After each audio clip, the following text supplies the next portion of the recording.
अवधि का नजरिया बताने के लिए हमारे साथ गोल्डीलॉक्स प्रीमियम रिसर्च के गौतम शाह जी जुड़ गए हैं। Gautam ji, good morning. इस पर ही पहले बात कर लेते हैं, Nifty IT versus Nifty bank. अब एक लग रहा है आपको ये मोमेंटम जो कंटिन्यू हुआ है बैंक निफ्टी में ऑन द अपसाइड और compare to Nifty IT on the down side, ये कंटिन्यू करेगा कुछ और टाइम तक? Good morning Anuj. देखिए, मार्केट्स में nothing is structural these days, क्योंकि कुछ चीज कुछ महीनों के लिए या कुछ क्वार्टर्स के लिए चलता है, उसके बाद वो डिस्कनेक्टेड हो जाता है। हम आईटी और बैंक्स के बारे में बात कर रहे हैं, तो हमें ये नहीं भूलना होगा कि 2020 और फर्स्ट हाफ ऑफ 2021 में IT index was the leader in the Nifty rally. तो उस समय अगर आप देखें तो आईटी इंडेक्स बैंक निफ्टी को आउट परफॉर्म कर रहा था। बट सेकेंड हाफ ऑफ 2021 से ये पूरा सीन कंप्लीटली चेंज हो गया, क्योंकि तब क्या हो रहा था कि आईटी इंडेक्स ने एक बैकसीट ले लिया, क्योंकि काफी स्ट्रेच्ड हो गए थे, यूएस मार्केट्स काफी टॉपिश हो गए थे, तो सारे फैक्टर्स आ गए थे, हेडविंड्स काफी थे ग्लोबल एनवायरनमेंट में। और उसके बाद जो बैंक्स है वो टेक ओवर कर दिए, और ये हम ब्यूटीफुली रेशियो चार्ट्स के थ्रू देख सकते हैं। क्योंकि अगर आप बैंक निफ्टी को आईटी इंडेक्स से डिवाइड करें तो आपको दिखेगा कि एक साल पहले ये ब्रेकआउट हो चुका है। और बैंक निफ्टी ही एक रीजन है क्योंकि निफ्टी आज 18,300-400 के लेवल्स पे है, और जब तक बैंक निफ्टी सेफ है पूरा मार्केट मुझे सेफ लगता है। तो ये एक अच्छी ट्रेंड है बैंक निफ्टी का। जिस तरह का लास्ट 15 दिन का जो ट्रेडिंग एक्शन है, आई थिंक काफी अच्छा है, और मुझे लगता है कि बैंक निफ्टी 43,500 टू 43,800 तक धीरे धीरे चला जाएगा। And the icing on the cake is that HDFC bank has finally made a comeback. क्योंकि अभी जो पूरी रैली थी वो आईसीआईसीआई बैंक, एसबीआई, एक्सिस के चलते थी, बट अब लग रहा है कि एचडीएफसी बैंक भी कंट्रीब्यूट करेगा। तो ओवरऑल बेसिस पे कमिटमेंट बना के रखिए बैंक्स में, वो और यहाँ से चलेंगे।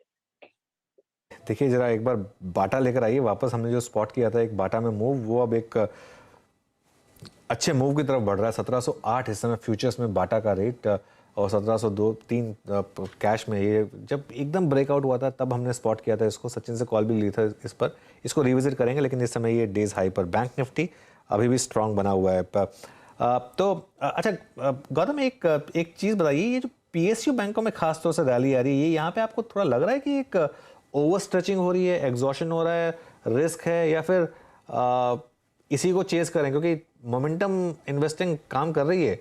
मतलब पीएसयू बैंक इंडेक्स एक हफ्ते पहले भी ओवरबॉट लग रहा था, लेकिन वहां से भी जबरदस्त रैली आ गई इसमें। तो यहाँ पर क्या व्यू बनेगा? देखिए, समझना जरूरी है कि पीएसयू इंडेक्स 10 साल से अंडर परफॉर्म कर रहा था, तो उसमें डेफिनेटली काफी रूम थी ऊपर जाने के लिए। और हमने पिछले महीने भी ये चार्ट शेयर किया था कि अगर आप पीएसयू बैंकिंग इंडेक्स को निफ्टी से डिवाइड करें और पीएसयू बैंकिंग इंडेक्स को प्राइवेट बैंकिंग से डिवाइड करें, तो एक बहुत ही मेगा ब्रेकआउट हमने 20-25 दिन पहले स्पॉट किया था, और उसके चलते ही उसमें आउट परफॉर्मेंस आई है। बट अभी क्या हुआ है कि जो छोटे पीएसयू बैंक है उसमें ज्यादा मोमेंटम है, वहां पर थोड़ा सा एग्जॉशन है, थोड़ा सा ओवरबॉट है। इस लेवल्स पे छोटे पीएसयू बैंक्स पे ज्यादा कमिट मत कीजिए। I think these are levels where you can easily get stuck up. और ये सब स्टॉक्स है जिसके काफी खराब ट्रैक रिकॉर्ड रहे हैं, अगर आप पिछले 10-15 साल का ट्रैक रिकॉर्ड देखें। बट अगर आप बड़े पीएसयू स्टॉक्स में रहते हैं, कैनरा बैंक, बीओबी और एसबीआई, तो मुझे लग रहा है कि यहाँ से भी 20 से 25% की तेजी आराम से मिलेगी। सो हर डिप्स में इसमें ऐड कीजिए, और अगर आप लोअर लेवल से इन्वेस्टेड है तो प्रॉफिट बुकिंग मत कीजिए, अभी इसमें और तेजी है। जी हाँ, तो अभी प्रॉफिट बुकिंग आपको पीएसयू बैंक्स में जो क्रीमी लेयर है, याद रखिएगा, उसमें नहीं करनी है। डिप मिले तो बाय कीजिएगा, और अभी भी सब्सटेंशियल अपसाइड इन बैंकों में है। गौतम जी का व्यू। अच्छा गौतम जी, अब एक एक करके सेक्टर्स पर करते हैं। आपका बैंकों पे हमने व्यू सुना अभी। हर एग्रेसिव दिन में 2 दिन बाद, 3 दिन बाद हम सीमेंट में एक बहुत स्ट्रॉन्ग बाइंग देखते हैं। हमने एसीसी अंबुजा में काफ़ी स्ट्रॉन्ग बाइंग देखी। अभी आपको सीमेंट में, आई मीन जो वो अल्ट्राटेक सीमेंट अभी भी 7,000 की रेंज में काफ़ी हद तक कंसोलिडेट कर रहा है। सीमेंट में एक जो डिफरेंशियल क्रिएट हो गया है rest of the, I mean stocks versus UltraTech, अभी सीमेंट में आपको अपॉर्चुनिटी कहाँ नजर आ रही है? अगर एक इंडिविजुअल स्टॉक पिक करना हो सीमेंट का, तो वो कौन सा होगा? देखिए, cement has become a very volatile space. अगर आप पिछले 2-3 महीने का ट्रैक रिकॉर्ड देखें तो कई स्टॉक्स है जो काफी गिर भी गए हैं, और वहां से वो अब धीरे धीरे रिकवर कर रहे हैं। सो यहाँ पर आपको you have to be very stock specific. हमारा फेवरेट 2 ही स्टॉक है सीमेंट स्पेस में, एक तो अंबुजा सीमेंट जहाँ पर अडानी एंगल भी है, और दूसरी है अल्ट्राटेक सीमेंट। सो हमें ये 2 स्टॉक्स अच्छा लगता है, और मुझे लगता है कि अगर आपको सीमेंट रैली प्ले करना है तो ये दो स्टॉक्स के थ्रू कीजिए। सॉलिड अर्निंग्स, गुड ब्रांड, अच्छे चार्ट्स और अच्छी रिलेटिव स्ट्रेंथ, तो सारे फैक्टर्स इन 2 स्टॉक्स के लिए है। अगर आप बाकी की स्टॉक्स की बात करें, रामको सीमेंट्स, इंडिया सीमेंट्स, हाइडेलबर्ग, ठीक है, ये सब अच्छा कर सकते हैं from time to time, but मुझे वहां पर स्ट्रक्चरल स्टोरी नहीं दिखती है। और आजकल के मार्केट में और जिस तरह का मार्केट का माहौल रहा है पिछले 1 महीनों में, जहां पर कितने स्टॉक्स 20 से 30% गिर गए हैं, जबकि निफ्टी 18,300-400 पे चल रहा है, तो इस माहौल में अगर आप क्वालिटी के साथ रहे तो बेटर है। सो सीमंत एक स्ट्रक्चरल पे मुझे लगता है, वैसे भी मेरा रियल एस्टेट में ओवरऑल व्यू काफी बुलिश है, तो anything to do with real estate proxy मुझे अच्छा लगता है, तो इसीलिए सीमेंट में ये 2 स्टॉक्स हमारा फेवरेट पिक्स है। ओके ओके, चलिए तो मैं यहाँ से रियल एस्टेट पे बात करता हूँ गौतम। लास्ट टाइम भी मैंने आपका व्यू सुना था। रियल एस्टेट पे आपका व्यू और किन किन को चेज करना चाहिए। Along with real estate we have home improvement, और साथ ही साथ एंटायर अगर हम देखें तो आपका ceramic stocks, I mean tile stocks, poly cap, home improvement में, इस स्पेस में आपको क्या अच्छा लग रहा है इस वक्त, क्या चीज़ करना चाहिए। और एक और चीज़ गौतम, कि बहुत सीरियस प्राइस डैमेज कुछ रियल एस्टेट की ऐसी कंपनियों में हुआ है जो कि अगर आप देखें बहुत हायर प्राइसिंग में और प्रीमियम सेगमेंट्स में ट्रेड करती हैं, लाइक गोदरेज प्रॉपर्टीज, लगभग 40 to 45% का प्राइस डैमेज, उसको आप एक अपॉर्चुनिटी मानते हैं क्या? नहीं, आई थिंक इस मार्केट में विनर्स के साथ रहना चाहिए, क्योंकि अभी जिस तरह की मार्केट है आपके पास at any point of time choices है कि अगर आप डीएलएफ में कमिट करें कि गोदरेज प्रॉपर्टीज में कमिट करें, आप आईटीसी में कमिट करें कि एचयूएल में कमिट करें, आईसीआईसीआई बैंक में कमिट करें या इंडसइंड बैंक में कमिट करें। और ये जो स्ट्रेटेजिक डिसीजंस है ये डिसाइड करता है कि आपका पोर्टफोलियो आउटपरफॉर्म करेगा कि नहीं। सो हम गोल्डीलॉक्स में हमारा फेवरेट हमेशा से ही डीएलएफ और ओबरॉय रियलिटी रहा है। मुझे लगता है कि ये दोनों स्टॉक्स यहाँ से भी आउटपरफॉर्म करेंगे। रियल एस्टेट इंडेक्स ने ज्यादा कुछ किया नहीं है पिछले 1 महीना में, अगर आप देखें तो एकदम साइडवेज रहा है वो इंडेक्स, बट अब वो एकदम सपोर्ट के पास है। तो मुझे लग रहा है कि यहाँ से घूमना चाहिए, और अगर वो घूमता है तो डीएलएफ और Oberoi reality I think will be the best beneficiaries. But एक अगर डार्क हॉर्स है जो मुझे लग रहा है कि अगले 1 साल में अच्छा रिटर्न दे सकता है, वो है प्रेस्टीज एस्टेट्स। इसमें बहुत अच्छी स्ट्रक्चर बन रही है। The stock has become very very sideways. Brand में तो कोई क्वेश्चन है ही नहीं, अर्निंग्स भी काफी अच्छे रहे हैं। बैंगलोर रियल एस्टेट का एक स्टॉक है ये, और लग रहा है कि अगर आप 10 से 12% का अगर आप रिस्क लें तो इसमें 30 से 50% की तेजी मिल सकती है। तो ये 3 स्टॉक्स मैं रियल एस्टेट पे रेकमेंड करूंगा। ओके, अच्छा अब जरा निफ्टी एक बार वापस लेकर आइए। निफ्टी रेड में आने की तैयारी कर रहा है और बैंक निफ्टी अभी भी 200 पॉइंट ऊपर। ये ज़बरदस्त डायकॉटमी है मार्केट में इस समय। ऐसा बहुत कम देखने को मिलता है। ऑफ लेट थोड़ा सा दिखने लगा है, लेकिन रिलायंस में अच्छा खासा सेलिंग प्रेशर है। आईटीसी, टीसीएस, गौतम आईटीसी पर क्या व्यू बन रहा है? लगातार वन वे रैली आई आईटीसी में, 200 से स्टार्ट हुई, 200 में इतने टाइम तक इसने टाइम स्पेंड किया, 200 से गया 360। लेकिन अब पिछले 1 महीने में थोड़ा एक आईटीसी जो हर डिक्लाइन पर बाय बन जाता था, वहां पर अब काफी टाइम बाद मैं देख रहा हूँ लोगों ने शॉर्ट कॉल भी देना शुरू किया है। लग रहा है यहाँ पर रैली मैच्योर हो गई है, या फिर इस डिक्लाइन में बाय करना चाहिए? नहीं, शॉर्ट टर्म के हिसाब से देखें तो लग रहा है कि एक बार टॉप आउट हो गया है, क्योंकि अगर आप एफएमसीजी इंडेक्स का चार्ट देखें तो वीकली चार्ट्स काफी खराब है। बहुत क्लियर सी नेगेटिव डाइवर्जेंस थी, थोड़ा सा ओवरडन भी था। और क्योंकि मार्केट अब एक रिस्क ऑन मोड में चला गया है, तो I think smart money is flowing away from FMCG and into other sectors of the market like banks and some of the other names. So लगता है कि एफएमसीजी एक बार के लिए अंडर परफॉर्म करेगा, इससे दूर रहिए।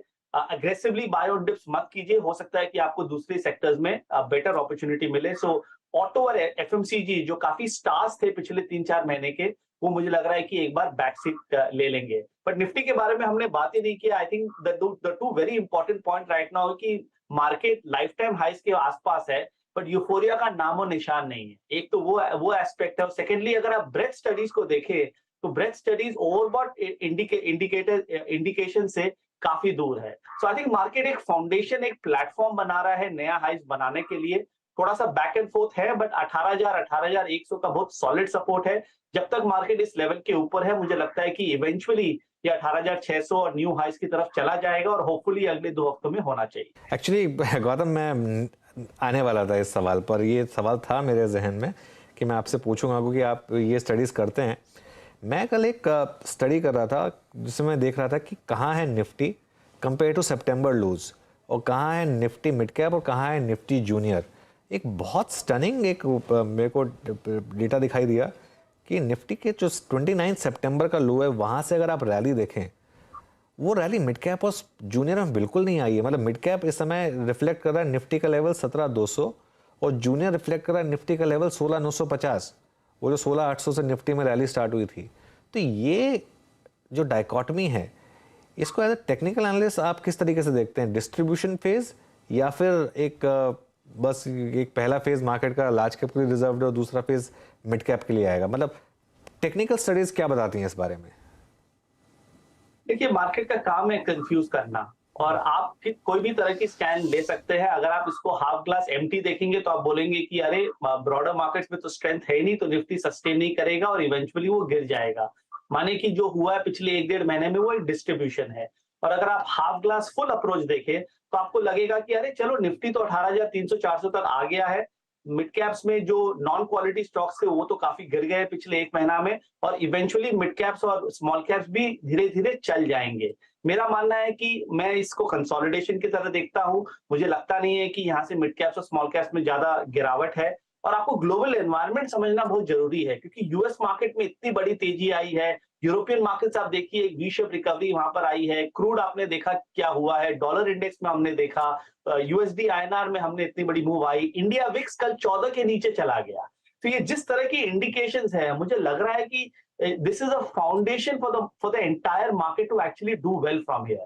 सो मैं उससे कंसोलिडेशन मानता हूं, और मिड कैप्स और स्मॉल कैप्स में इस लेवल्स पे रिस्क रिवॉर्ड काफी अच्छी है कमिटमेंट बनाने की। तो अगर आप एक बास्केट बाइंग करें इस लेवल्स पे, तो आई थिंक मिड कैप्स और स्मॉल कैप्स में कीजिए, और लार्ज कैप्स में स्टॉक स्पेसिफिक रहिए, क्योंकि हर कुछ नहीं चल रहा है। बजाज फाइनेंस, बजाज फिंसर्व आपने देखा इस मार्केट एनवायरनमेंट में भी वो गिर रहा है, और on the other hand ICICI bank, SBI, L&T, Bharti को देखिए लाइफ टाइम हाइस पे चल रहे हैं और अभी भी स्ट्रांग है। ओके, चलिए गौतम, अच्छा एक लास्ट क्वेश्चन एक्चुअली, मैं क्योंकि आप ग्लोबल चार्ट्स को बहुत अच्छे से फॉलो करते हैं, डॉलर इंडेक्स का चार्ट क्या बता रहा है आपको? क्योंकि वहाँ पर एक काफ़ी कन्फ्यूजन है।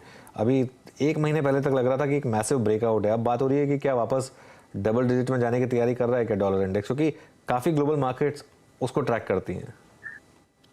देखिए, डॉलर इंडेक्स देखिए इंपॉर्टेंट है, क्योंकि हम बिलीव करते हैं कि इंटर मार्केट एनालिसिस हमारी मार्केट में काम करता है, और लग रहा है कि एक बार के लिए वो टॉप आउट हो चुका है, और 97 to 100 का एक इंपॉर्टेंट मीडियम टर्म सपोर्ट है, तो वहां तक वो धीरे धीरे जा सकता है। बट ऐसी कोई क्लैरिटी नहीं है कि ट्रेंड पूरी तरीके से बदल गया, तो मुझे वो समझ में नहीं आ रहा है उतना।